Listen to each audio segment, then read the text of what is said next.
Wait 20 minutes. Until after 10 o'clock. If Mr. Langdon's information is correct, I may still have a chance to catch this assassin.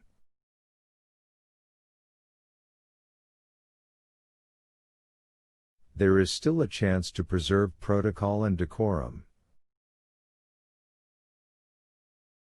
Decorum? The Camerlengo let out a choked laugh. We have long since passed propriety, Commander. In case you hadn't noticed, this is war. A guard emerged from the security center and called out to the Camerlengo. Signore, I just got word we have detained the BBC reporter, Mr. Glick.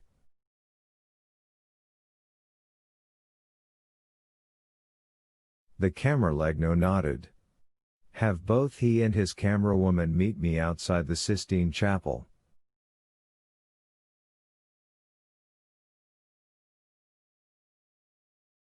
Olivetti's eyes widened.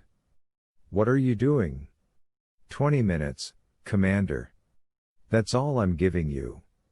Then he was gone.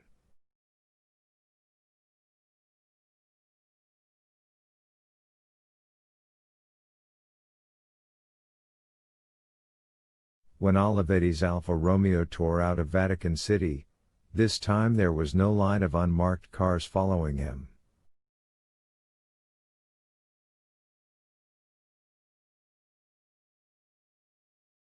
In the back seat, Vittoria bandaged Langdon's hand with a first aid kit she'd found in the glove box.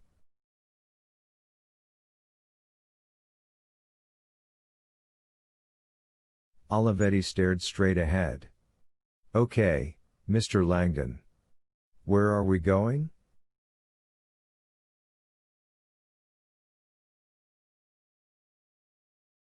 '88. Even with its siren now affixed and blaring, Olivetti's Alfa Romeo seemed to go unnoticed as it rocketed across the bridge into the heart of old Rome.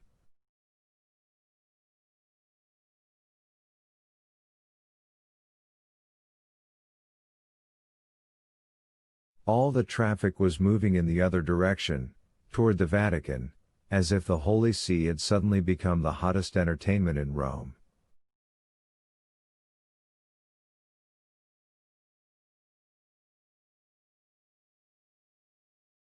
Langdon sat in the back seat, the questions whipping through his mind. He wondered about the killer, if they would catch him this time, if he would tell them what they needed to know, if it was already too late.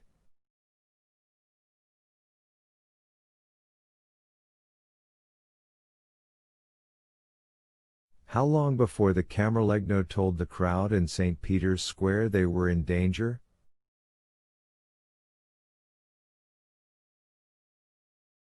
The incident in the vault still nagged.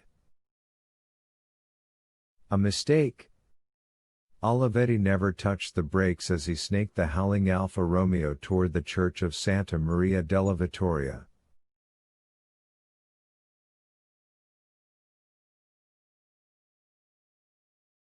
Langdon knew on any other day his knuckles would have been white. At the moment, however, he felt anesthetized.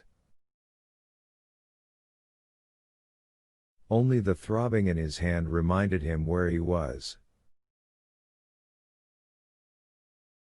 Overhead, the siren wailed. Nothing like telling him we're coming, Langdon thought. And yet they were making incredible time. He guessed Olivetti would kill the siren as they drew nearer. Now with a moment to sit and reflect, Langdon felt a tinge of amazement as the news of the Pope's murder finally registered in his mind.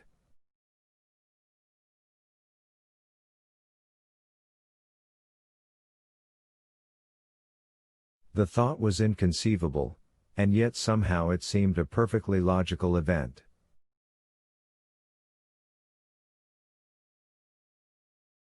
Infiltration had always been the Illuminati power base rearrangements of power from within.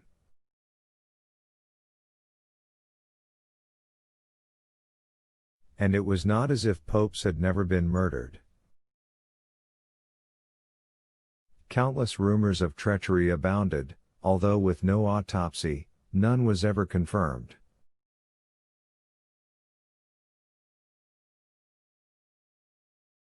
Until recently.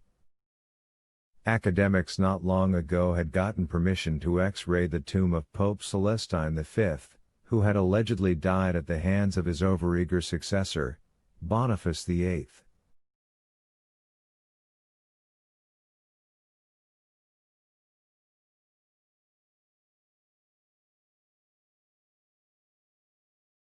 The researchers had hoped the X-ray might reveal some small hint of foul play, a broken bone perhaps.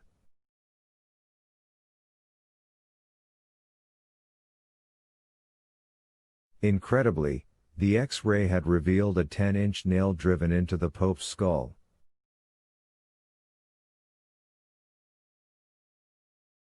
Langdon now recalled a series of news clippings fellow Illuminati buffs had sent him years ago.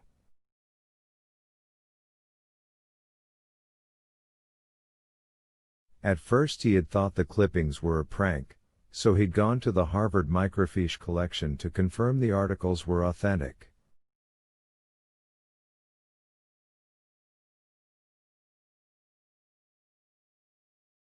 Incredibly, they were.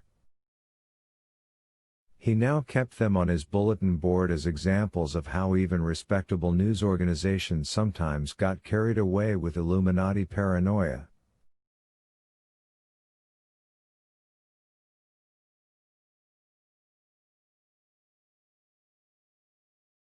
Suddenly, the media's suspicions seemed a lot less paranoid.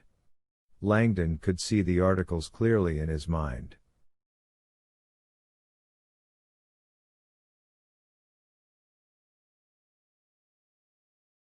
The British Broadcasting Corporation. June 14, 1998.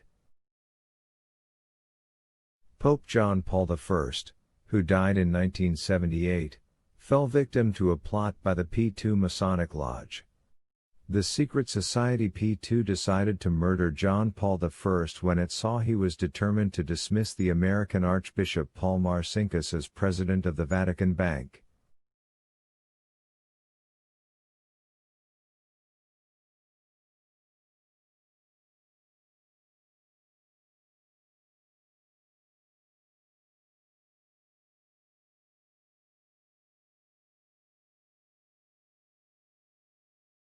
The bank had been implicated in shady financial deals with the Masonic Lodge. The New York Times. August 24, 1998. Why was the late John Paul I wearing his day shirt in bed? Why was it torn? The questions don't stop there. No medical investigations were made. Cardinal Villot forbade an autopsy on the grounds that no pope was ever given a post-mortem.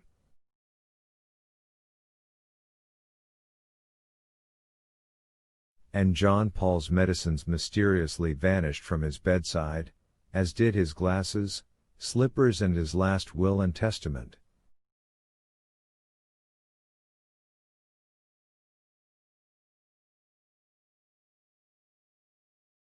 London Daily Mail, August 27, 1998. A plot including a powerful, ruthless and illegal Masonic lodge with tentacles stretching into the Vatican.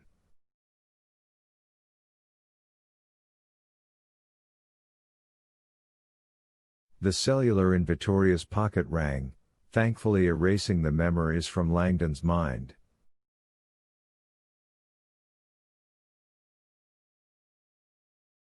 Vittoria answered, looking confused as to who might be calling her. Even from a few feet away, Langdon recognized the laser-like voice on the phone.